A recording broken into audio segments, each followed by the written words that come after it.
e dar continuidade ao curso, a parte de treinamento de força para as patologias, se inscreva em nosso canal, deixe o seu like, ative o sininho para receber as notificações de novos vídeos e deixe seu comentário dando sua sugestão, que tipo de vídeo você gostaria que fizéssemos, quais suas dúvidas, e estaremos aí esclarecendo e respondendo você assim que possível. Muito bem, nós vamos dar continuidade agora com o trabalho de hérnia de disco numa situação de crise. Então, para a crise, nós devemos fazer o quê?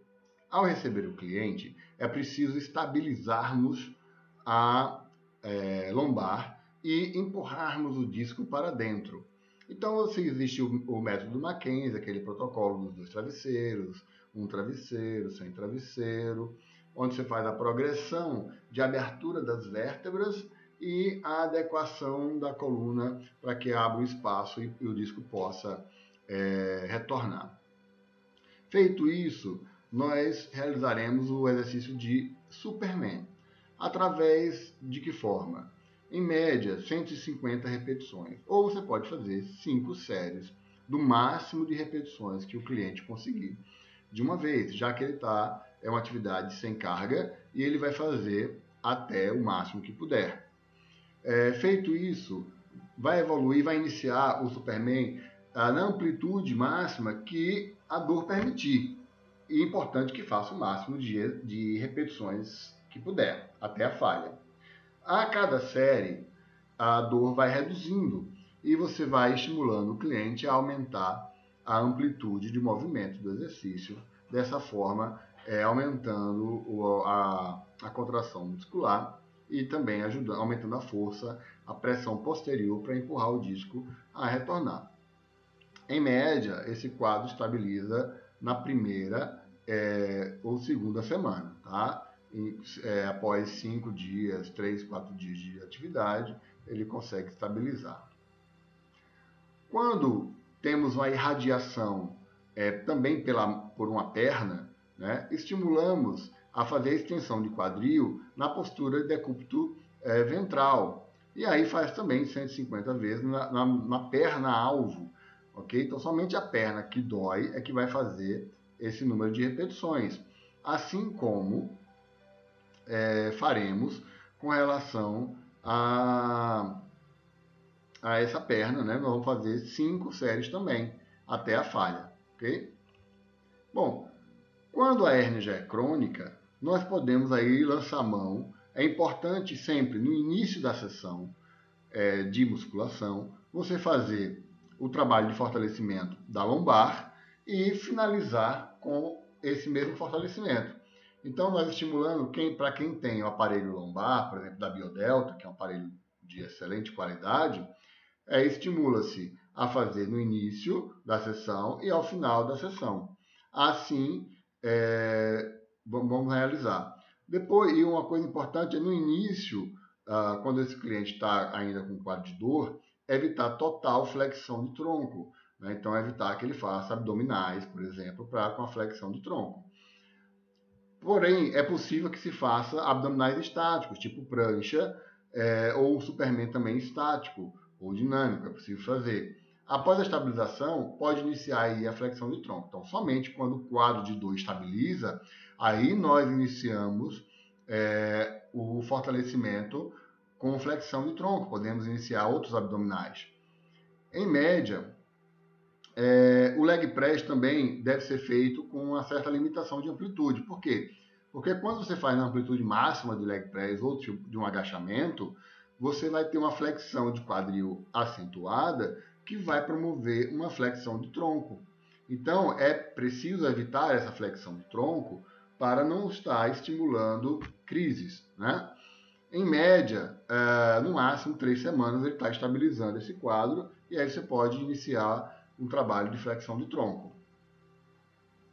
Em situações de neuropatia periférica, exemplo da ELA, o treinamento de força é fundamental para estimular a placa motora e manter e aumentar a força e, consequentemente, a função. Tá? Nós devemos utilizar aqui cargas submáximas, sempre na faixa de hipertrofia e força, porque é o melhor benefício que a musculação pode dar para o indivíduo. É justamente nessa faixa. E aí nós vamos estar trabalhando com cargas submáximas, para que a gente consiga ter o estímulo adequado da placa motora. As repetições podem variar aí de 6 a 8, porém é recomendável testar o melhor conforto do paciente na faixa entre 6 e 12, sempre trabalhando com cargas submáximas. Outra coisa importante é que quando a gente, por exemplo, tem uma lesão periférica e o cliente ele tem movimento naquela musculatura, ela tem contração muscular, e, por exemplo, tem mais de ano, tem 2 anos que teve a lesão periférica, a condução neural daquele músculo, né, daquele nervo que estimula aquele determinado músculo, muito provavelmente ela não vai ter alteração. Mas nós podemos pegar a capacidade que aquele músculo tem e aumentá-la através do fortalecimento muscular da mesma. Então, quando a gente fortalece uma determinada musculatura que está com esse déficit, nós vamos ter aí um ganho, né, de força, um aumento de força e, consequentemente, uma melhora da função dessa musculatura. Para um paciente com situação de espondilite anquilosante, por exemplo, o grande problema desse paciente é justamente a gente ter mobilidade da coluna. Entretanto, no aparelho de lombar da biodelta, não é exigido grande flexão da lombar. Na verdade, não é exigido nenhuma. É feita uma flexão de quadril, estilo um stiff, né? Só que num aparelho sentado com conforto, etc. Que a musculatura lombar ela trabalha de forma sinérgica, tá? E há um grande recrutamento. Então, não há flexão da lombar. Então, sim, pode ser interessante estar utilizando nesse paciente de espondilite anquilosante. Pode fazer os abdominais também com estímulo à flexão. Por quê? Porque a dificuldade do cliente é ter mobilidade, né? Então, você vai tentar estimular o máximo de mobilidade possível para esse paciente, né? Utilizando as vértebras que não estão soldadas, tá? Então, aquelas que estão, obviamente, não vão ter mobilidade, mas à medida que eu vou estimulando a mobilidade nas outras, eu evito que isso se desenvolva e piore a questão da falta de mobilidade, né? Também é interessante trabalhar exercícios que estimulam essa mobilidade da coluna. O leg press deve ser feito de amplitude máxima, bipodal, para que a gente também chegue a trabalhar a mobilidade da coluna. Se tiver queixas, né, unilaterais, aí você pode fazer aí o leg press unilateral, sem problema algum. Na espondilolistese, é preciso devolver o equilíbrio entre a paravertebral lombar e o abdominal. Há uma fraqueza grande do abdominal, né? Há um deslizamento da vértebra em virtude do desgaste das facetas laterais, mas a prioridade para a gente poder estabilizar esse quadro é o fortalecimento da parede anterior, ou seja, do abdominal. Então é preciso dar total prioridade ao abdominal. Então vamos fazer aí 8 a 15 séries para a musculatura do abdominal com flexão do tronco e também estático por 1 a 2 semanas, tá? Já no grau 2 e grau 3, só deve realizar a parede lombar após 3, 4 meses de fortalecimento abdominal e iniciar com o Superman, porque é um fortalecimento mais leve, com pouca amplitude de movimento e com estabilidade por ter pressão no abdominal.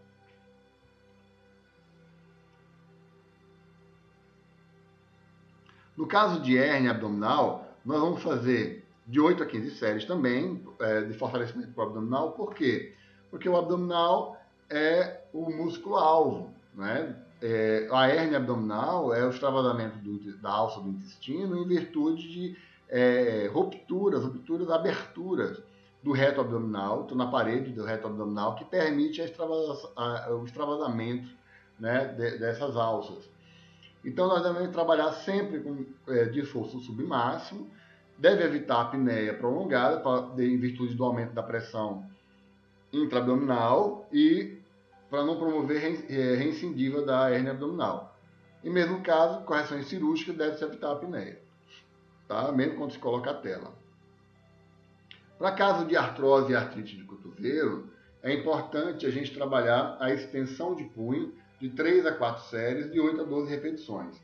É interessante que no início ou quando o cliente está com dor, pode ser que você não consiga colocar a carga ideal para fazer o trabalho submáximo nessa faixa, e aí você aumenta o número de repetições e coloca a carga que fique mais confortável, sempre fazendo com que estimule esse cliente a, nesse caso, ir até a falha concêntrica. Então aí já dá para a gente trabalhar com a carga máxima, não necessariamente com a submáxima. É até interessante você ter um parâmetro, tá, para um alívio de dor melhor.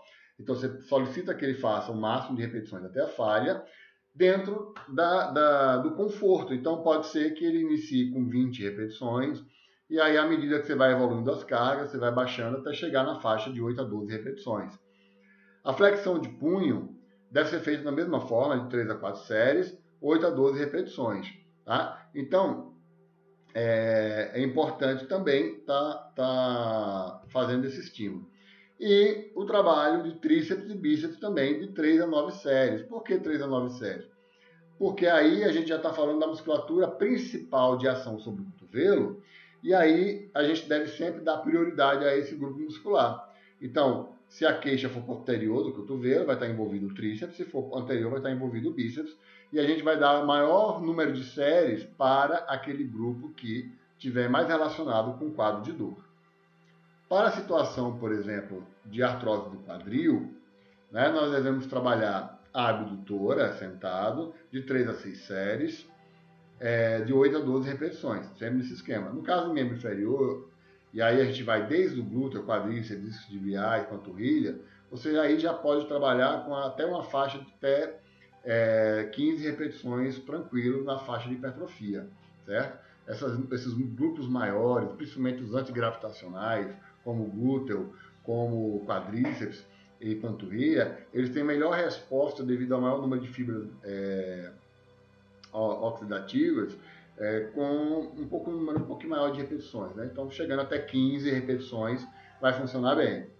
O leg press também deve ser feito de 3 a 6 séries, de 8 a 12 repetições, assim como a lombar no final, porque a lombar, apesar de ser para a lombar, também trabalha a região do quadril. As amplitudes devem ser sempre máximas até o limite da dor. Então, sempre você vai procurar estimular o cliente à amplitude máxima, tá? Em virtude da carga. Então, a carga ela vai levar a falha dentro daquela amplitude máxima que ele consegue realizar, com conforto, sem presença de dor. Então, a partir do momento que ele consegue evoluir a amplitude em primeiro lugar, depois você aumenta a carga, desde que ela não prejudique a amplitude. Se você tiver um aumento de carga e prejudica a amplitude, é melhor que ele chegue à falha naquela amplitude máxima e você espere um momento posterior para poder aumentar a carga. Tá? Porque essa amplitude, como a gente já comentou em outros módulos, ajuda a lubrificar a cápsula, favorece lubrificar a bainha do tendão, estimula a contração de todas as fibras musculares. Então você tem um efeito muito maior, tanto para a articulação como para a musculatura. Em caso de prótese de quadril, deve ter atenção para a adução do quadril com flexão de quadril, realizar com amplitudes mais curtas e evoluir bem lentamente. Por quê? Para não haver um desencaixe da prótese. Em caso de condromalácia ou tendinopatia do joelho, eu gosto sempre de trabalhar com uma HIIT de bike antes de iniciar o treinamento de força, porque a gente já sai. A bike é regulada corretamente, né? Fazendo 30 graus de ângulo de joelho, usando as técnicas de colocar o calcanhar no pedal para poder verificar a altura correta e pedalar com o T-pé.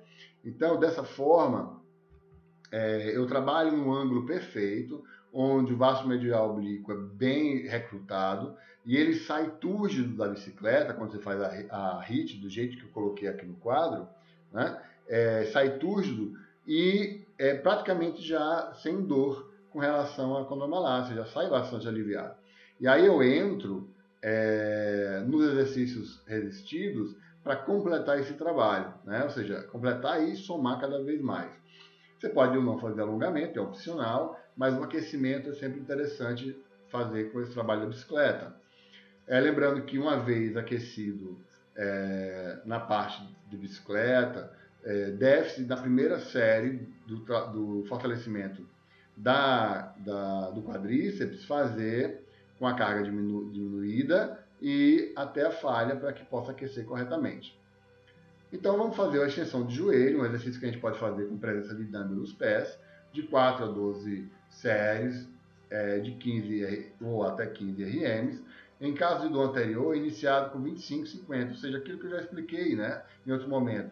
Quando o cliente tem dor, você começa com repetições maiores, cargas menores, a fim de levar esse músculo à falha, e sem gerar dor, e respeitando a amplitude de movimento confortável. Esses estímulos de repetições maiores são, inclusive, boas para diminuir o quadro anti-inflamatório, tá? Tem uma ação anti-inflamatória. A extensora da Biodelta, ela tem uma regulagem, então é uma ótima extensora que a gente pode estar regulando para trabalhar entre 0 e 45 graus de extensão completa e evoluir de flexão até evoluir a 90 graus de flexão. Em 4 a 6 semanas, sempre respeitando o limite da dor, tá? Para fazer essa evolução, sempre. E aí a gente pode ir acrescentando exercícios como leg press unipodal, panturrilha sentada, adutora, e completar esse trabalho e também aí fazer o resto dos outros músculos, né? Você vai encaixar dentro do programa como você quiser. Apenas aqui está aquilo que é mais importante para a patologia, ok?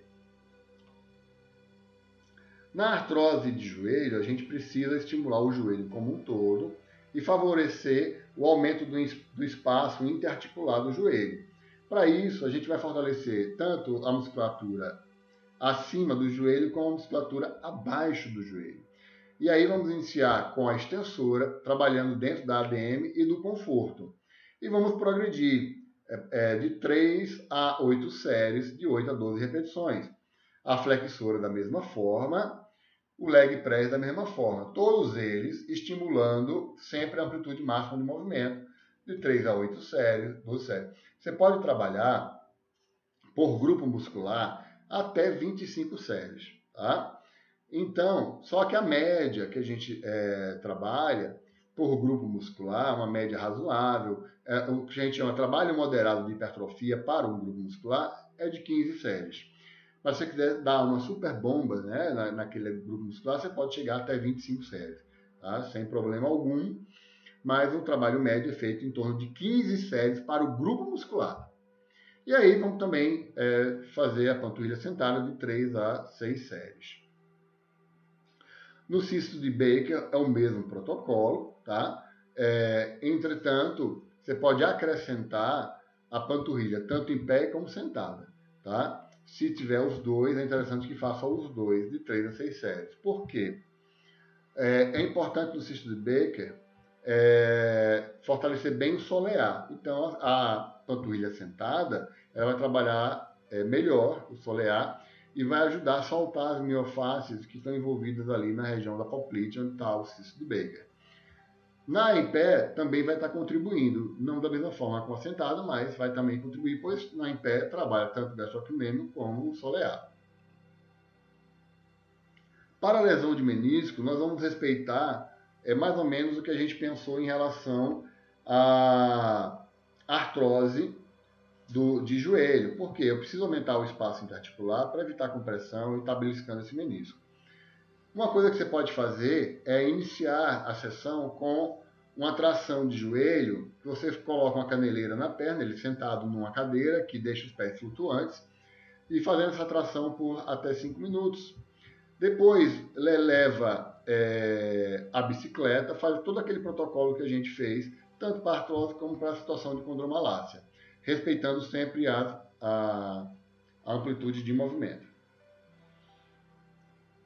No caso de uma tendinopatia do calcânio, do esporão do calcânio, né, ou uma situação de fascite plantar, também a mesma situação, nós podemos utilizar o exercício de RPI, antes da sessão ou ao final, utilizando uma escada, onde faz 30 segundos de isometria do músculo da panturrilha e 30 segundos fazendo alongamento desse mesmo músculo.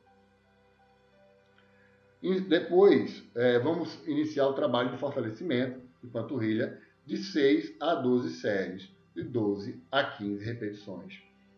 Todas essas situações estão relacionadas à sobrecarga tensional da panturrilha, por isso, é interessante fazer um grande fortalecimento. E aí você vai trabalhar o restante da musculatura do cliente de acordo com como você quiser. No caso de artrose de joelho, de tornozelo, desculpa, é interessante acrescentar a dorsiflexão. Pode ser feita no leg, com a banda elástica ou em aparelhos de dorsiflexão, como tem a própria Biodelta. Numa situação de dorsalgia, que normalmente está relacionado à sobrecarga postural e uma tensão dos músculos eretores da coluna romboide e trapézio, nós devemos fazer de 6 a 12 séries, de 8 a 12 repetições. Crucifixo invertido, também de 6 a 12 séries, de 8 a 12 repetições. Superman, de 100 a 150 repetições máximas. Ou você pode dividir 5 séries do máximo de repetições, porque vai chegar um momento que até 150 repetições vai ficar pouco. Porque o Superman é uma atividade com o próprio peso corporal e é um exercício moderadamente fácil. Então, com o tempo que vai tendo condicionamento, ganhando mais força, vai conseguindo mais repetições. Então, você pode falar que o indivíduo faça 5 séries até o máximo de repetições que cheguem até a falha, né? E acrescentar o lombar, né, do Biodelta, que é um aparelho excelente e mais direcionados a trabalhar os eretroses da coluna. Alguns exemplos, né, de pacientes, né, de que nós podemos dar, onde um paciente com queixa principal de dor nos joelhos, supra e infrapatelar e na fossa poplítea, dor constante, dor à palpação nos tendões, refere dor no teste de compressão patelar, cisto de Baker e diagnóstico de gonartrose. Então, um cliente aí com bastante coisa, né, para fazermos. É que eu pulei. E aí o protocolo que a gente estipulou aqui como exemplo, tá? Você vai pegar e vai montar. Então, fizemos aí um alongamento como opcional, a extensão de joelho com halter de 4 a 12, de 4 séries de 12 a 15 repetições. Pode fazer uma HIIT de 10 minutos, fazendo 7 minutos intercalados de 20 segundos, no máximo de contração e 40 de descanso, ou pode fazer 30-30 também, tá? Um leg press unipodal, 3 séries de 12, sempre respeitando o limite da ADM, o limite da dor, tá? Uma adutora, crucifixo, aí fizemos no grupo de hoje tudo que já envolve a questão da perna, né? Aí você pode encaixar qualquer tipo de treino em membro superior. Botei aí só como exemplo. Nós vamos falar só focado à situação. Um detalhe que é hipertenso também, né? Então, no outro dia, também a bike, também a extensão de joelho com halter. Por quê? Porque eu quero resolver logo o problema. Então, é uma situação que se fizer esse exercício aí, pelo menos 2 vezes na semana, em 4 semanas está resolvido. Tá? Assim, a dor estará bem estabilizada. Vamos trabalhar hoje a panturrilha no leg. Também vamos fazer dorsiflexão no leg. E aí os exercícios de membro superior. No terceiro dia, a mesma coisa com a bike. Extensão do joelho também. Aí nós vamos trabalhar agora a parte de glúteo, abdutora, leg alto, com foco para atingir o glúteo. Pode botar um aparelho de glúteo também no lugar do leg alto. Uma flexora sentada para trabalhar os isquiotibiais. E aí o treino de membro superior para completar a sequência. O caso 2 é um caso de um paciente hemiparético com mobilidade articular e deambulação com muletas, sem dorsiflexão ativa e uso de prótese. Ele frequenta 3 dias, a gente pode fazer grupo A e B, onde ele vai fazer na ordem da semana, A, B, A. Por quê? Você pode toda semana fazer A, B, A, colocando no grupo A os elementos de maior foco, né? Ou seja, os músculos que precisam dar maior ênfase. E aí ele repete esses músculos 2 vezes na semana. Ou se tiver equilibrado, tanto num grupo como no outro, que tem com todos os músculos que precisam de ênfase, aí você pode semana a semana estar alternando, né? Uma semana A, B, A, outra semana B, A, B, ok? Então, nesse caso do hemiparético, nós vamos fazer aí o leg press, a extensora, a flexora, a adutora, abdutora, lombar, abdominal, flexão de punho e extensão de punho. Então, observe que é um cliente hemiparético. E normalmente ele vai ter a maioria vai estar com situações de espasticidade, com uma certa limitação para alguns movimentos. Por exemplo, o músculo hipertônico, ele não é um músculo forte, ele apenas está com estímulo de tonicidade e a gente precisa dar função para esse músculo. Então eu preciso equilibrar tanto a fechar a mão, como abrir a mão, como fazer a extensão de punho, como fazer a flexão de punho. Então eu tenho que trabalhar todos os grupos musculares. Se ele tiver com maior tendência à flexão, que é normal para esse paciente, eu posso dobrar a extensão, fazer o dobro na extensão e o número de repetições, o número de séries menor para a flexão, estimular menos e devolver o equilíbrio a essa musculatura. Quando eu fizer isso, aí no futuro eu posso trabalhar igual, mas assim, eu sempre vou combater os desequilíbrios, tá? No caso do peitoral, aqui no grupo B, nós vamos trabalhar com peitoral, remada, rosca direta, tríceps na polia, rotação externa e interna, sempre para estabilizar o ombro. Não deve nunca faltar no treino do ombro esse trabalho de manguito rotador, porque você não está pensando só, não é um atleta que você quer só volume muscular, você está pensando em função do ombro. Então, os músculos que a gente vai trabalhar, eles vão estar envolvidos sempre com função, não só com estética, tá? Então, isso muda um pouquinho na musculação terapêutica, justamente porque a gente pensa o tempo inteiro no cliente a função que ele vai precisar para as articulações, aqueles músculos, que função ele vai estar representando. E é essa função que a gente vai estar estimulando. Então, elevação lateral, a gente pode trabalhar a elevação lateral lata cheia, que estimula mais o subespinhoso. Nós podemos fazer com amplitude de 180 graus, se for lata cheia, porque aí vai ter uma ação maior do subespinhoso. Okay? Então, a gente vai estar sempre adequando, pensando no cliente como um todo. Por exemplo, aqui um exemplo de um idoso sem queixas, porém com astenia e osteoporose. Ele não tem nenhuma queixa de dor ou qual outro quadro da patologia, a não ser astenia e osteoporose. Então, fizemos aqui um grupo A e B. Isso se ele for iniciante, depois você pode dividir isso para mais grupos, mas o importante que vocês observem é que seria um trabalho normal de 3 séries, 12 repetições, coisa bem básica, porém eu estou trabalhando o corpo todo, não tem um grupo muscular que esteja fora. Veja que nós temos antebraço, nós temos tibial anterior, nós temos panturrilha, temos abdominal, temos paravertebral lombar, temos o grupo de ombro, temos o trabalho de glúteo, trabalho de quadríceps, discos tibiais, trabalho de bíceps, de tríceps, de peitoral e de romboides e grande dorsal. Ou seja, todo o corpo desse indivíduo está sendo trabalhado. Tá? De cima a baixo, não há um grupo muscular, não há um agonista ou um antagonista que não esteja sendo trabalhado. E esse foco é fundamental, tá? Nesse cliente, porque o idoso, ele não está ali só para ganhar massa muscular, ele não está ali só para ganhar força, mas ele está ali para ganhar função. E ele precisa, eu observo muito que deixam de trabalhar muito isso, às vezes em idosos, em academias, etc., deixam de fazer flexão de punho. E abrir uma maçaneta, né? E abrir uma garrafa. Onde é que ele vai arrumar força para essa apreensão na mão? Então é preciso sempre pensar que eu estou trabalhando e melhorando a força desse idoso para jogar ele para a vida prática. E lá na vida prática ele vai precisar dessas atividades. Tá? Então eu preciso estar sempre desenvolvendo função. No caso de insuficiência cardíaca grave, nós devemos iniciar com 2 dias por semana e depois podemos evoluir para 3 dias ou mais. Tá? O volume deve ser sempre baixo, né? Com carga submáxima, ou seja, a gente vai trabalhar aí com 8 exercícios no máximo. Tá? Então, trabalhando o corpo todo, que nem o idoso, a gente vai estar pensando nesse cliente de trabalhar ele como um todo. Porque e principalmente dando foco para os membros inferiores. Por quê? São a musculatura que tem maior ação sobre o coração. Porque quanto mais eu fortaleço os membros inferiores, eu diminuo a sobrecarga hemodinâmica pro coração. Então, esse grupo muscular facilita, leva esse cliente a estar fazendo as AVDs sem grande esforço.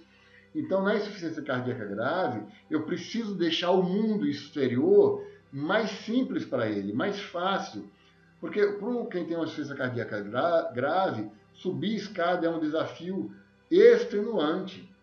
Então eu preciso dar a capacidade desse indivíduo a deixar esses desafios, essas tarefas que para a gente é simples, torná-las mais fácil para ele, já que é difícil e gera grande sobrecarga cardiovascular. Então, a partir do momento que eu fortaleço os membros inferiores, eu melhoro a capacidade dele de subir uma escada. E se ele sobe com mais facilidade, exigindo menos musculatura para isso, ele vai gerar uma menor sobrecarga cardiovascular.